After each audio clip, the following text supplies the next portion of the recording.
Livro de Esther, capítulo 7. Eu quero começar hoje falando sobre a postura desta mulher de Deus chamada Esther, que se transformou no modelo de um exemplo de alguém que venceu pela fé. Livro de Esther, capítulo 7. Um resumo da história de Esther. Trata-se de uma mulher judia, capítulo 7, eu vou ler a partir do verso 5.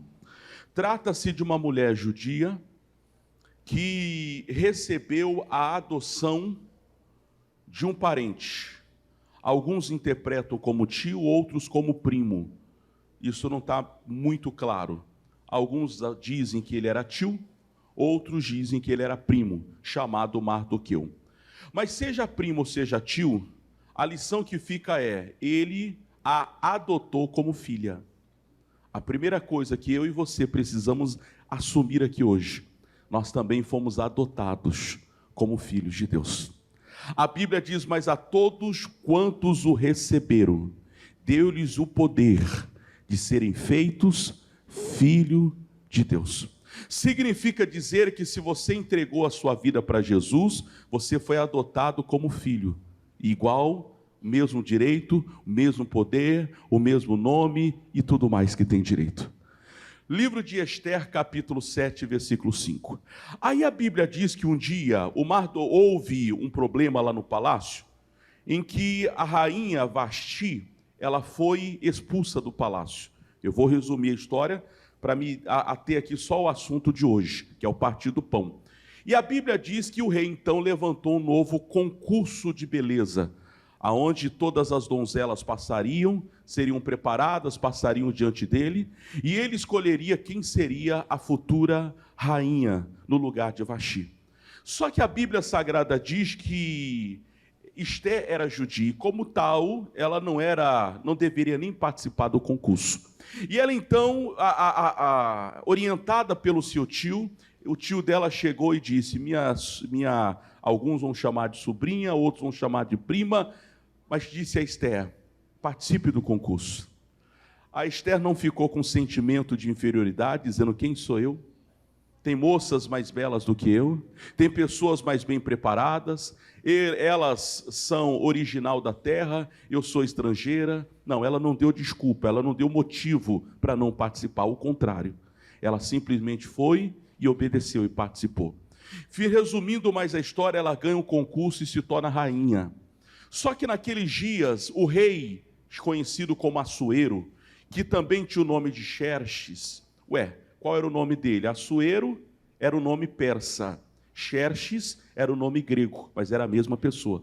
Então o rei Assuero, algumas Bíblias vai dizer que o nome dele era Xerxes, era o mesmo rei, era a mesma pessoa. A Bíblia diz que ao se casar com a rainha Esther, pouco tempo depois, ele teve como braço direito, homem de confiança, seu conselheiro real, um homem muito mau chamado Amã. Amã era uma pessoa cujo orgulho, a vaidade, a arrogância e etc. era tão alto que quando ele passava, ele fazia questão que todo judeu se curvasse. Ainda que fosse uma reverência, de abaixar a cabeça, olhar para o chão, enquanto ele passasse. E a Bíblia diz que entre todos eles havia um homem, o tio da rainha Esther, chamado Mardoqueu, que não se dobrava. Primeiro porque ele era temente a Deus. Ele tinha com ele uma palavra, só a Deus adorarás, só a Deus prestarás culto. E ele não se dobrava. E isso causou raiva em Amã. Amã, que já não gostava dos estrangeiros, o povo judeu, ele agora começou a criar um ódio contra o Mardoqueu. Só que Mardoqueu era um servo leal. Ele se assentava, quando não tinha o que fazer, ele se assentava na porta do rei. Um dia Mardoqueu, ele ouve 2 soldados tramando para matar o rei Assuero, o rei Xerxes.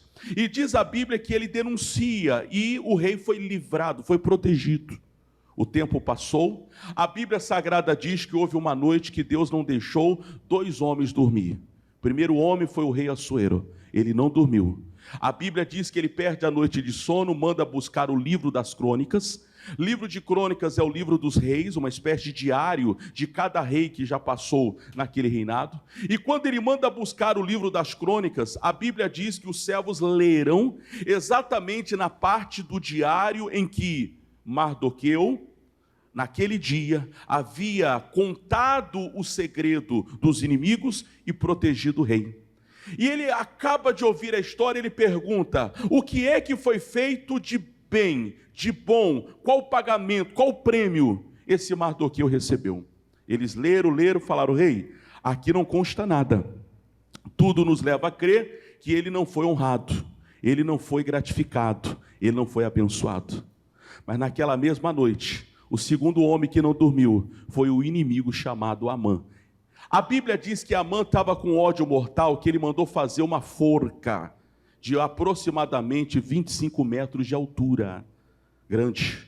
Uma forca de 27 metros de altura é praticamente um monumento.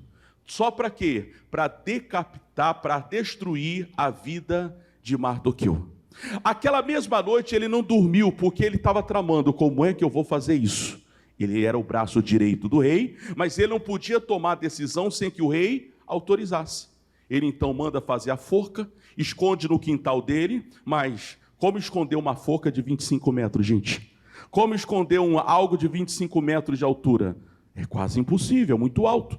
Alguém chegou e viu, ele não dormiu a noite toda. Ele disse: amanhã de manhã eu vou acordar bem cedo e eu vou até o rei pedir autorização para matar esse Mardoqueu. Mas quem era Mardoqueu? Servo fiel a Deus, parente, o pai adotivo da rainha Ester.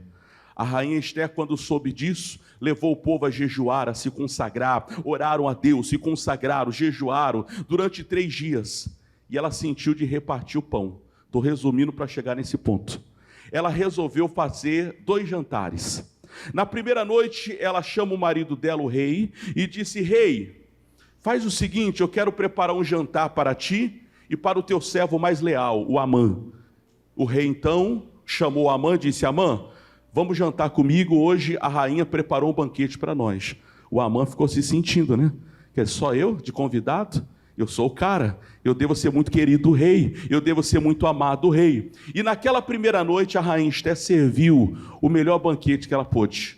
De repente o rei olha para ela e disse: minha esposa, o que é que você quer? Até a metade de tudo que eu tenho eu vou lhe dar. Mas a rainha Ester foi muito esperta, muito sábia. Ela disse: rei, deixa para amanhã. Faz o seguinte, amanhã eu vou lhe servir um segundo jantar. Amanhã você traz de novo o Amã, se for do teu agrado, e eu vou servir o segundo jantar para que pela segunda vez você possa comer, jantar aqui comigo. E amanhã eu lhe farei o pedido. O rei então vem, fala com Amã, e o Amã, se sentindo, porque só ele era convidado, vieram para o segundo jantar. A rainha Ester chega à mesa, prepara o banquete, prepara a comida que o rei gostava, todo mundo começa a participar da refeição, e o rei pergunta pela segunda vez: minha esposa, a rainha Ester, você ainda não fez o pedido, o que é que você quer? Até a metade de tudo que eu tenho, eu vou dar para você. Chegou o dia. Por que eu contei toda essa história? Para você entender que existem propósitos, projetos que Deus tem na sua vida, que pode ser que demore muito tempo para ele se cumprir. Mas tudo que você está vivendo hoje é Deus te preparando para algum projeto. Tudo que você está vivendo hoje é Deus te preparando para algum propósito. Deus preparou Ester para esse dia. Para quê? Para livrar o povo. Para esse dia, para quê? Para impedir o pai dela, que não era pai biológico, mas Mardoqueu de ser morto, os judeus de serem destruídos, o povo de Deus de serem protegido.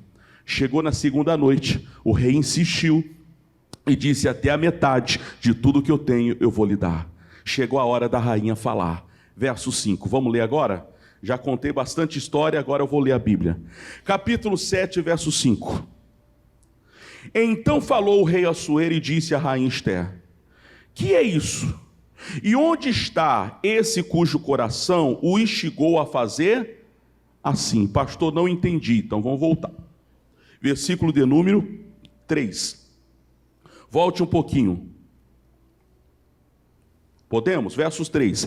Então respondeu a rainha Ester e disse: se, ó rei, achei graça aos teus olhos, e se bem parecer ao rei, desse-me a minha vida como minha petição, e o meu povo como meu requerimento. Porque estamos vendidos, eu e o meu povo, para nos destruírem, matarem e lançarem a perder. Se ainda por servo ou por serva nos vendesse, calar-me-ia, ainda que o opressor não recompensaria a perca do rei. Repetindo o verso 5. Então falou o rei Assuero e disse à rainha Ester: quem é esse? E onde está esse cujo coração o instigou a fazer assim? Verso 6. E disse Ester: o homem, o opressor e o inimigo é este mau. Qual o nome dele? Amã. Então Amã se perturbou perante o rei e a rainha. Dá uma pausa aqui. Entendido todo o contexto, agora a Bíblia diz que chegou o segundo partir do pão. Aquela noite em que a rainha convida o rei, convida Amã para fazer uma refeição com ela, e de repente a Bíblia diz que o rei insiste em pedir e dizer: minha rainha, até a metade eu vou lhe dar. Até a metade daquilo que você quer eu vou lhe dar. O que é que você quer? E a rainha começou, falou: rei, até aquele dia o marido não sabia que a rainha Ester era judia. Ô rei, deixa eu lhe contar uma história. Existe uma pessoa aí muito má, que está tentando acabar comigo, que está tentando acabar com a minha família, que está tentando acabar com o meu povo. Esse homem é mau. O rei disse: a minha rainha? Com você? Quem é que está tentando mexer com você? Quem é que está tentando te destruir? Me diga, me fale o nome, quem é o culpado? Quem é que está fazendo tal coisa? Quem estava à mesa? O inimigo. Primeira reflexão de tudo que eu já falei: você teria coragem de alimentar o seu inimigo? Você teria coragem de dar comida? Não é veneno, tá, gente? É comida. Você teria coragem de dar comida para o seu inimigo?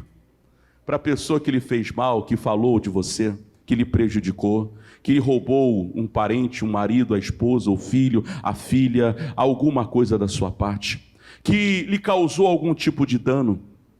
A Bíblia Sagrada diz como mandamento: se o teu inimigo tiver fome, dá-lhe de comer. Só que às vezes nós temos dificuldade de fazer isso. Mas a Bíblia diz, é mandamento, vou repetir: se o teu inimigo tiver fome, dá-lhe de comer. Jesus quem falou isso. Agora a rainha Ester, ela pratica aquilo que Davi dizia. No Salmos 23, versículo 5, Davi diz: prepara-me uma mesa perante mim na presença dos meus inimigos. Irmãos, a ocasião que Deus vai preparar para você estar diante dos seus inimigos. E não é para que você venha fazer maldade, prejudicá-lo, prejudicá-la ou coisa semelhante. Mas veja o que a rainha Ester fez: ela deu comida. Eu poderia ler para você a história do profeta Eliseu, que levou os homens presos dentro de Samaria, e quando os inimigos estavam todos cercados, ao invés de matá-los, porque o Antigo Testamento era olho por olho, dente por dente, a Bíblia diz que ao invés de matar, ele chega para o rei de Samaria e diz: seu rei, não fere eles não, dê comida para cada um deles e manda eles de volta para casa. Irmãos, a Bíblia diz que por esta razão, aquele povo teve paz com Samaria. Eu poderia ler para você 1 Samuel capítulo 30, quando Davi teve a sua família saqueada, sua esposa, seus filhos, seus servos, todo mundo foi roubado e a cidade de Ziglag botaram fogo. O Davi orou a Deus, disse: Deus, devo ir atrás ou não devo? Deus disse: vai atrás, a família é sua, lute por aquilo que é seu. E o Davi foi. Só que no meio do caminho, Davi não sabia para onde os inimigos tinham levado a família dele. No meio do caminho ele encontra um etíope, um escravo, um servo. Ele não sabia quem era o servo, porque o servo estava semi-morto, desmaiado. Provavelmente ficou doente, o seu dono deixou ele para trás, ele estava entre a vida e a morte. O Davi parou. Ao invés de buscar, de correr atrás da sua família, ele não sabia para onde ir, ele parou, mandou que desse comida, que curasse as feridas, que ajudasse aquele etíope. E para piorar, para entornar o caldo, quando ele acaba de dar saúde, de dar força, gastou um tempo, gastou dinheiro, gastou energia para recuperar a saúde do inimigo, A Bíblia Sagrada diz que quando o inimigo se recupera, o Davi pergunta: quem é você? Da onde você vem? Quem é o seu povo? O etíope respondeu: eu sou um etíope, escravo de um senhor amalequita, acabamos de vir da cidade de Amaleque, acabamos com todo mundo lá, e a família levamos escravo. Quem era a cidade de Amaleque? A cidade de Davi. Quem eram as famílias que ele ajudou a destruir? A família de Davi. Davi poderia ter dito: eu acabei de te dar comida e você faz isso comigo? Eu acabei de lhe ajudar e você acaba com a minha família? De repente o Davi deu alimento, e diz a Bíblia que isso volta para Davi agora, porque o homem Davi disse: eu não vou lhe ferir, eu não vou lhe machucar, mas por favor, me diga para onde levar a minha família. O bem que o Davi fez a um inimigo, vou repetir, a um inimigo, voltou em favor dele. Porque agora o inimigo mostrou para Davi, no meio de um deserto, qual era o caminho, para onde que o Davi tinha que ir. E o Davi seguiu aquele caminho, a orientação do inimigo, e recuperou a família dele. O que eu digo para você até agora? É no partir do pão que Deus vai revelar para você quem é amigo, quem é inimigo. É no partir do pão que Deus vai mostrar para você o que está certo ou errado na sua vida. É no partir do pão que doentes são curados. É no partir do pão que coisas são reveladas. É no partir do pão que milagres acontecem. É no partir do pão que Deus se manifesta na sua vida. Pastor, o que é que acontece? A rainha Esther diz a maldade.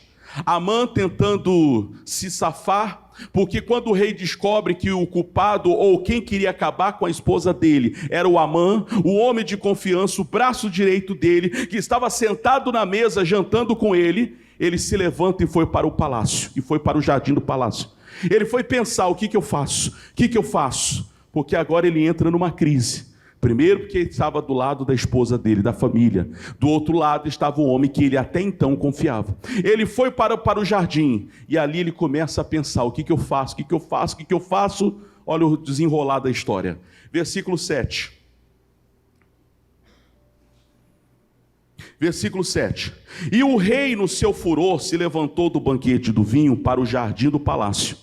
E Amã se pôs em pé para rogar a rainha Esther pela sua vida, porque viu que já o mal era determinado pelo rei. E tornando, pois, o rei do jardim do palácio à casa do banquete de vinho, Amã tinha caído prostrado sobre o leito em que estava Esther. Então disse o rei: porventura quereria ele também forçar a minha rainha perante mim nesta casa? Saindo esta palavra da boca do rei, cobriram a Amã o rosto. Então disse Arbona, um dos eunucos que servia diante do rei: eis que também a forca de 50 côvados, mais ou menos 25 metros de altura, que Amã fizera para Mardoqueu e que falara para o bem do rei, está junto à casa de Amã. Então disse o rei: enforcai-o nela. E enforcaram-na, pois, a Amã na forca que ele tinha preparado para Mardoqueu. Então o furor do rei se aplacou. Volte aqui para mim.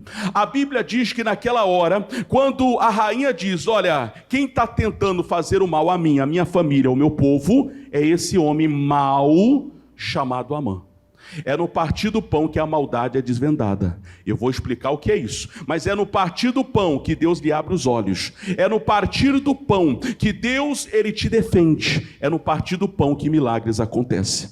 Quando o rei se levanta da mesa, tentando digerir o assunto, entender o que ele falaria, que decisão ele tomaria, como ele reagiria, como ele agiria, ele então sai dali e foi para o jardim. Ali no jardim, a Bíblia vai dizer que ele ficou pensando: Deus, o que eu faço, o que eu faço? Quando ele volta, onde é que estava Amã? A rainha estava sentada numa espécie de sofá, no local de repouso, e o Amã veio para pedir misericórdia. Ele veio correndo e se lançou aos pés da rainha.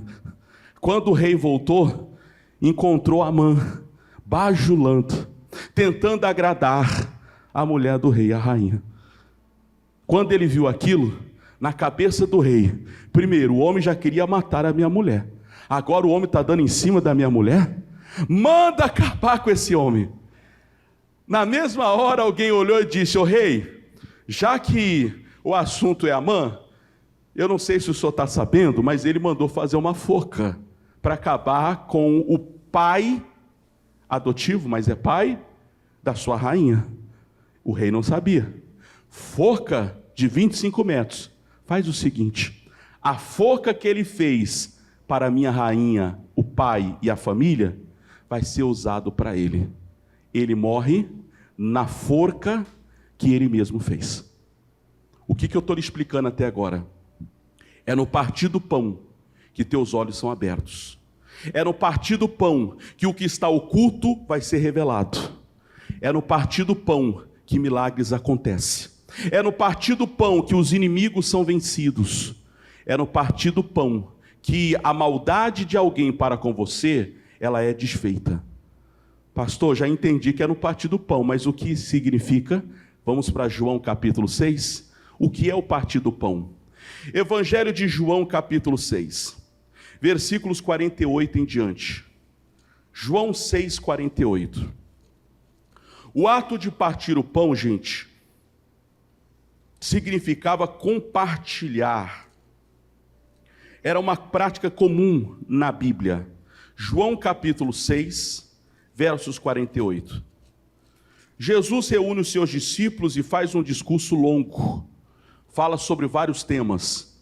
E um dos temas que Jesus disse é que ele era o pão da vida. João capítulo 6, versos 48.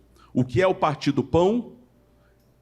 É você compartilhar daquilo que Jesus é, faz e pode fazer na sua vida. Eu pensava esse final de semana, como deveria ser os primeiros cultos das igrejas. Como foi, melhor dizendo, os primeiros cultos. Quando você olha para a Bíblia, a igreja primitiva, o começo da fé cristã, a Bíblia diz que eles se reuniam em casas, em praças, em coretos, em lugares abertos. E como devia ser? Devia ser mais ou menos assim: fulano, como é que você conheceu Jesus? E ela vinha e contava a história dela. Eu conheci Jesus em tal dia, eu estava caminhando, Jesus fez isso, falou aquilo outro. E você, como é que você conheceu Jesus? Eu estava no leito, eu parecia que eu ia morrer, mas de repente Jesus fez isso, fez isso, fez isso. Era assim que a igreja pregava. Não era no modelo de hoje, não que seja errado, mas no início da igreja eles partilhavam mais o pão. O que é partilhar o pão? Significa que você vai falar de Jesus e vai ouvir de Jesus. Em volta da mesa, tradicionalmente, ou normalmente, ou naturalmente, você fala e você ouve. Você conversa, há diálogo. Ali você fala do pão da vida que é Cristo. Ali você ouve do pão da vida que é Cristo. O que eu quero lhe mostrar, que o partir do pão é uma prática que eu e você precisamos ter ou voltar a praticar, que é sentar com aqueles que você tem a oportunidade e falar de Deus, não de uma forma religiosa como se fosse fazer um culto, mas de uma forma simples. O que Deus falou contigo hoje? O que você entendeu de Deus? Como foi a sua conversão? Conte um testemunho, algo que Deus fez na sua vida. Partir do pão significa compartilhar daquilo que Jesus fez, falou, nos apresentou. Olha o que diz os versículos 48 em diante, até o 51. Versos 48 diz: eu sou o pão da vida. Versos 49. Vossos pais comeram o maná do deserto e morreram.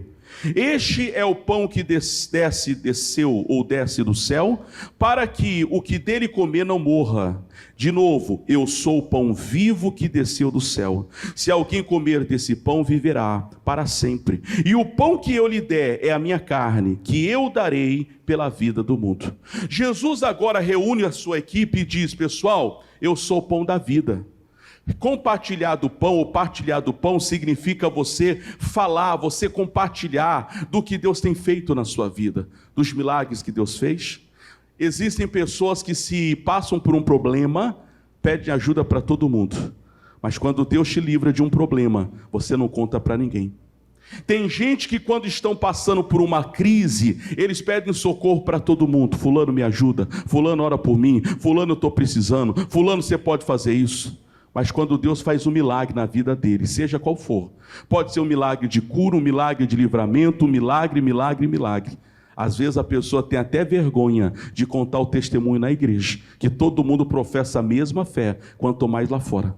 A pessoa fica com vergonha de falar daquilo que Deus fez, do livramento que Deus te deu. Irmãos, ao invés de falar fofoca de quem quer que seja, nós deveríamos aproveitar para falar do que Deus está fazendo, do que Deus está falando, do que Deus está agindo, como Deus está trabalhando na nossa vida. Isso é o partilhar do pão. Ao invés de gastarmos tempo falando das lutas e aflições que possamos estar passando, temos que gastar mais tempo falando daquilo que Deus nos fala, da palavra que Deus nos deu, do milagre que Deus realizou, da bênção que Deus operou na nossa vida.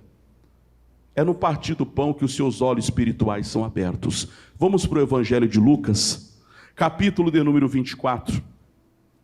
A história de dois frustrados. Dois discípulos no caminho de Emaús. Lucas 24, versículos 30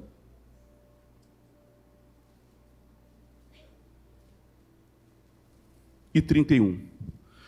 Lucas 24 vai falar sobre duas pessoas frustradas. Dois discípulos que saíram de Jerusalém e desceram para Emaús.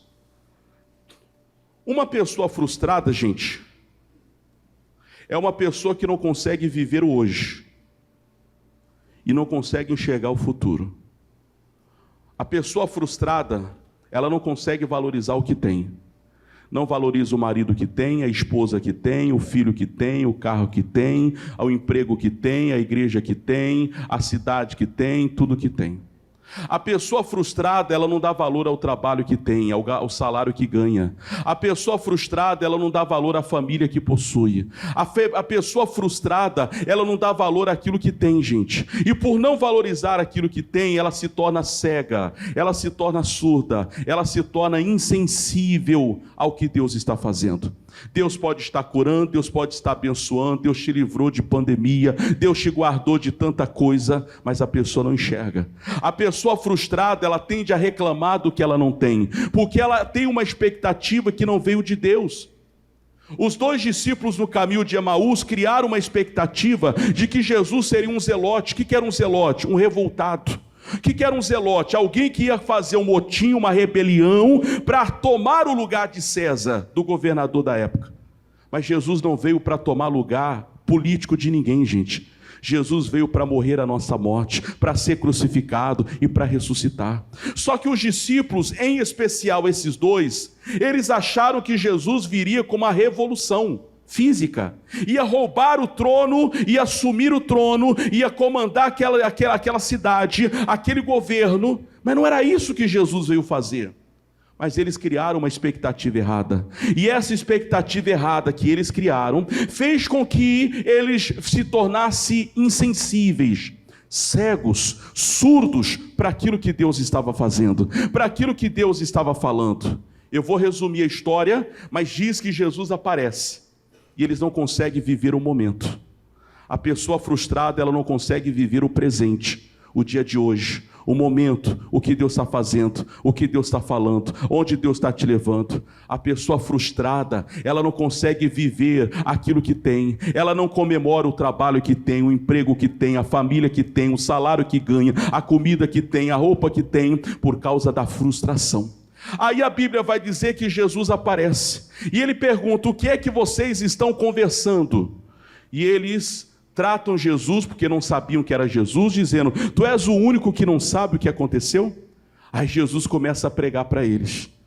Você consegue imaginar um culto? Eu estou resumindo 2, 3 histórias, em que Jesus conta desde Moisés até os dias atuais. A Bíblia diz que foi uma viagem mais ou menos de 12 a 20 quilômetros. Quanto tempo você gastaria para caminhar? Não é carro não, nem cavalo, andando, não era nem correndo, andando. Daqui a mais ou menos, daqui até Bujari, obrigado. Daqui até Bujari.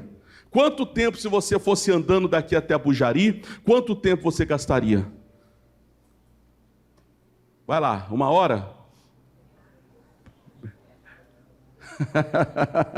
Quase o dia, né? Quanto? 3 quilômetros dá 1 hora. Então, mais ou menos umas 6 a 8 horas. Quase um dia de caminhada. Jesus aparece para eles e começa a caminhar. Tem gente que vai dizer, não, eu faria 1 hora. Parabéns, você é atleta. Mas vamos lá. Quanto tempo você gastaria para ir daqui até a Pujaria? Resumidamente, algumas horas. Não vou entrar nessa polêmica não, mas algumas horas. Nessas horas, a Bíblia vai dizer que Jesus aparece. A Bíblia vai dizer que Jesus começa a falar desde Moisés até a sua crucificação. Só que os discípulos não reconheceram Jesus ali, o milagre em pessoa, mas eles não viam o milagre. Por que não? Porque eles estavam frustrados. A frustração impede você de ver o que Deus está fazendo na sua vida. Deus pode estar fazendo o maior milagre na sua vida, mas você não enxerga. Deus pode estar te dando o maior livramento, mas você está chateado. Deus pode estar te promovendo a cargos maiores, a salários melhores, mas você só está vendo o trabalho.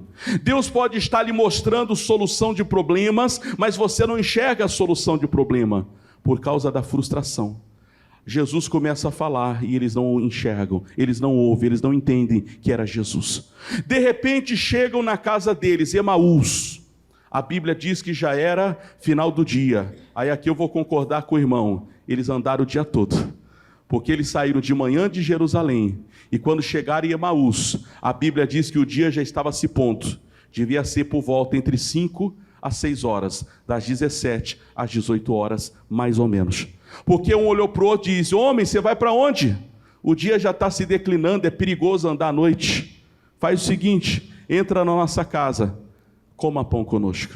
Qual é a palavra de hoje? A bênção no repartir do pão. O que é o repartir do pão? É você falar de Deus, é você ouvir sobre Deus, é você falar do que Deus tem feito na sua vida, e ouvir o que Deus está fazendo na vida de outros. É você ouvir o testemunho de alguém e contar o seu testemunho para alguém. É você ouvir como que Deus abençoou a vida de uma pessoa e falar como Deus abençoou você. É quando você reparte do pão, é quando você fala de Deus que os seus olhos serão abertos. Versos 30 diz assim, capítulo 24, versos 30. E aconteceu que estando com eles, aonde? À mesa. Jesus entra na casa deles, eles preparam o pão, Jesus pega o do pão e começa a repartir. E diz, e tomando o pão, o abençoou e partiu e lhes deu. E o que aconteceu agora? Versos 31. E abriram-lhe-se então os olhos. E conheceram. Mas logo em seguida ele o quê? Ele desapareceu. 3 coisas aqui. É no partir do pão, que é aquilo que você está vivendo, que hoje você não entende. Por que eu vim parar aqui? Por que eu fui me relacionar com tal pessoa? Por que eu fui fazer tal coisa? Por que me aconteceu tal coisa? É no partir do pão que os teus olhos vão se abrir, que você vai entender coisas que hoje você não entende. A Bíblia diz que as coisas ocultas pertencem a Deus, as reveladas a nós. Tem coisas que Deus ainda não te revelou, porque ainda não é hora, gente. Eu não sei se você se lembra de José do Egito. Deus deu para ele um sonho. Qual era o sonho? De que primeiramente os seus irmãos se dobrariam diante dele. No segundo sonho, além dos seus irmãos, seus pais se dobrariam diante dele. Mas o que Deus não falou foi o processo. Deus não falou que ele seria jogado no fundo do poço. Deus não falou que ele seria traído pelos irmãos. Deus não falou que ele seria vendido como escravo. Deus não falou que a mulher de Potifar daria em cima dele. Deus não falou que ele seria injustiçado e jogado na prisão. Deus não falou que na prisão ele revelaria sonhos, faria bem e as pessoas esqueceriam, pagaria ele com mal. Deus não falou que ele ficaria cerca de 13 anos vivendo uma injustiça. Mas Deus falou que o sonho se cumpriria. Existem processos na sua vida que Deus não vai te contar, porque ele pode ser doloroso. E se Deus te contar, você desiste antes do resultado. Existem processos na minha e na sua vida que Deus não conta.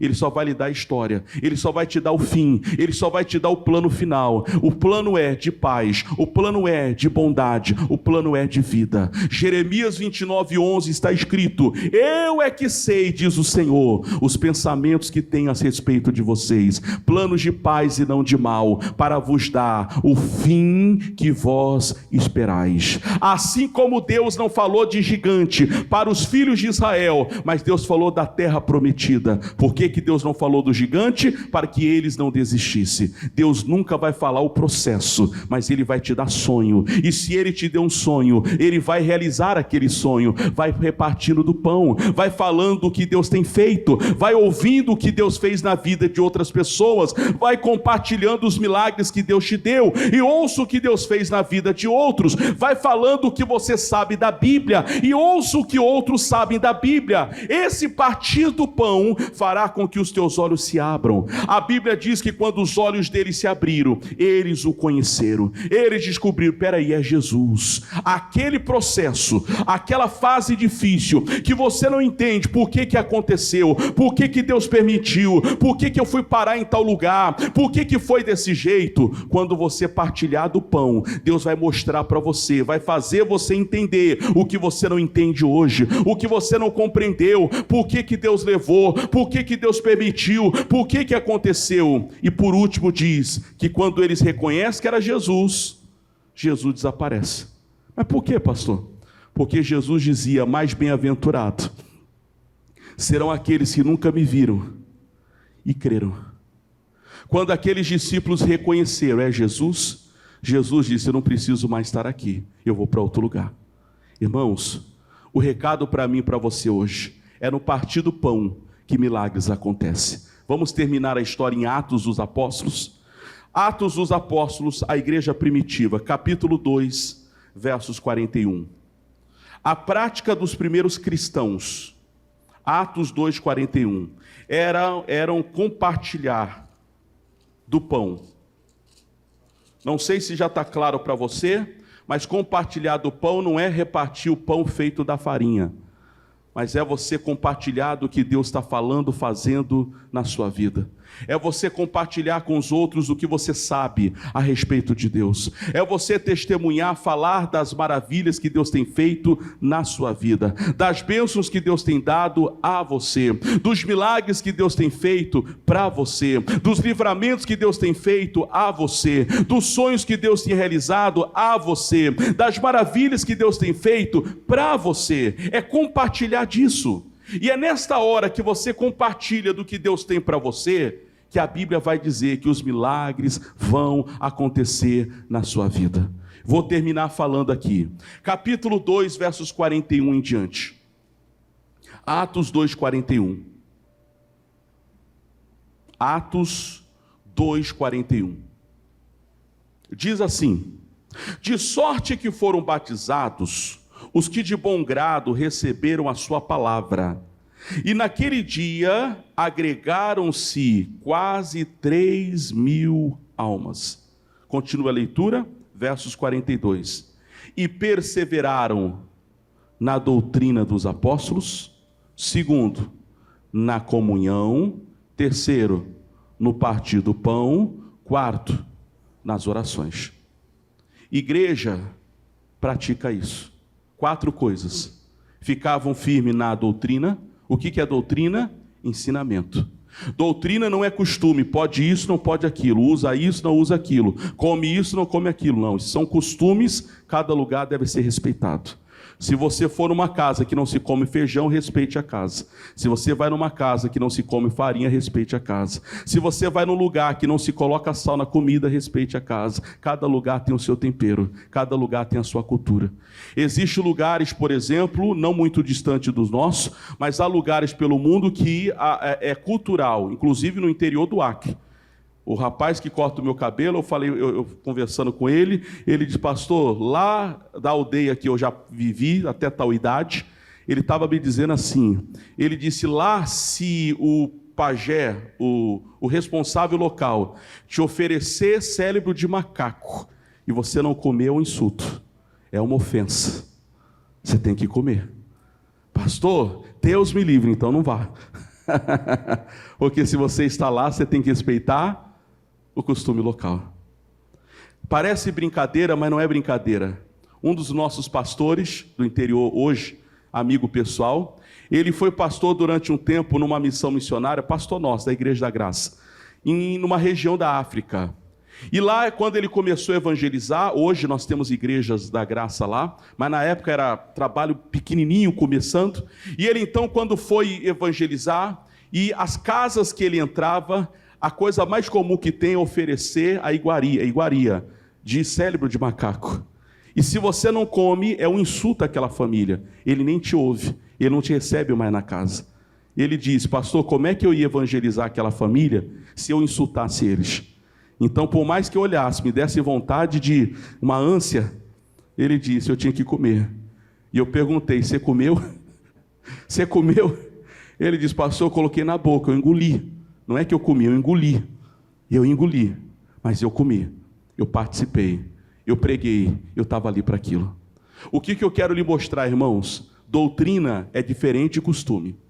Costume, você respeita o lugar, cada cidade, tem povo que gosta de pimenta, tem povo que não gosta de pimenta.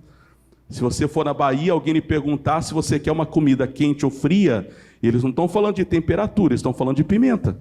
É com muita pimenta ou com pouca pimenta? Mas eles vão te dar pimenta de qualquer jeito. Quem já foi a turismo na Bahia, você sabe disso. Você vai na Bahia e você vai comer uma comida de rua, eles não querem, eles te perguntam, você quer quente ou quer frio? A pessoa que nunca foi vai pensar, não, eu gosto de comida quente. Só que o quente para eles não é a temperatura da comida, é a temperatura da pimenta. Quanta pimenta vai ter? É uma questão de cultura. Então, costume é diferente de doutrina. Doutrina é ensinamento. Ensinamento da palavra. Agora, a cultura, cada um tem a sua, gente. Tem lugar que vai ter muita pimenta, tem lugar que não tem pimenta. Tem lugar que vai ser de um jeito, lugar do outro. Mas eles perseveraram na doutrina. Eu e você temos que perseverar na doutrina. Não é costume, é doutrina, ensinamento. Peraí, a Bíblia diz, não adulterarás, não vou adulterar, não minta, não vou mentir, não roube, eu não vou roubar, não faça isso, eu não vou fazer. Isso é doutrina. Doutrina não é costume, doutrina é ensinamento. Eles perseveraram na doutrina dos apóstolos, quer dizer, naquilo que os apóstolos, o apóstolo Pedro, Tiago, João, estavam ensinando. Que mais? Na comunhão. Nós estamos vivendo uma geração que as pessoas não gostam de ter comunhão. As pessoas não gostam de estar junto de outras pessoas. Eu acho que o que vivemos há 2, 3 anos atrás acelerou coisas. Tem gente que, se possível, não gostaria de estar com ninguém, não gostaria de receber ninguém, de ir na casa de ninguém, de não estar com ninguém, de não falar com ninguém. Tem gente que não gosta de ter comunhão com os outros. Ter comunhão não significa estar grudado, gente, mas ter paz com o próximo, ter comunhão com os outros. Eles tinham comunhão. A igreja é um lugar de comunhão. Na igreja você vai ter pessoas dos mais variados tipos, níveis, pessoas temperamentais, pessoas explosivas, pessoas calmas. Tem gente que se irrita, tem gente que é calorenta, tem gente que é frienta. Igreja é isso. Aí a Bíblia vai dizer, eles perseveraram na doutrina, na comunhão, mas o que eu quero chamar a atenção, no partir do pão. Esse partir do pão não era só que todo mundo pegava o pão para comer e dava para o seu vizinho, mas eles falavam de Jesus dessa maneira. Olha, Jesus falou isso comigo, essa noite aconteceu isso, Jesus fez aquilo outro. Eles partilhavam do pão e partilhavam das orações. Por essa razão, termina no versículo 43 e vamos orar na sequência. Vai dizer assim, e em cada alma havia temor. Essa palavra temor não é medo, é respeito, é reverência, é obediência. Havia temor. E o que mais? E muitas maravilhas e sinais se faziam pelos apóstolos. Os milagres aconteciam porque havia comunhão, relacionamento, partir do pão. Fechei a Bíblia. Qual é o recado para nós aqui hoje? Aprenda a partilhar do seu pão. Daquela palavra, daquela fé, daquela visão, daquele entendimento que Deus deu para você. Aprenda a contar todos os dias das boas coisas que Deus tem feito na sua vida. De cada milagre, de cada resposta, de cada bênção que Deus fez na sua vida. Aprenda a partilhar do pão de cada dia. A Bíblia diz que lá no deserto Jesus respondeu ao diabo dizendo: nem só de pão viverá o homem, mas de toda palavra. Jesus não desprezou a comida, ele só diz que para vencer o mal, você precisa trocar, você precisa se apropriar de toda palavra que vem da boca de Deus. O recado para você hoje: quando você aprender a ouvir mais e a falar mais daquilo que Deus está fazendo na sua vida, você fala e você ouve e você fala. Isso é compartilhar. Deus vai te fazer milagres, Deus vai te fazer enxergar, Deus vai desvendar a maldade de alguém e Deus vai trazer a solução de tudo aquilo que você precisa. Este é o recado para nós. Você pode aplaudir a Jesus? Obrigado, Jesus.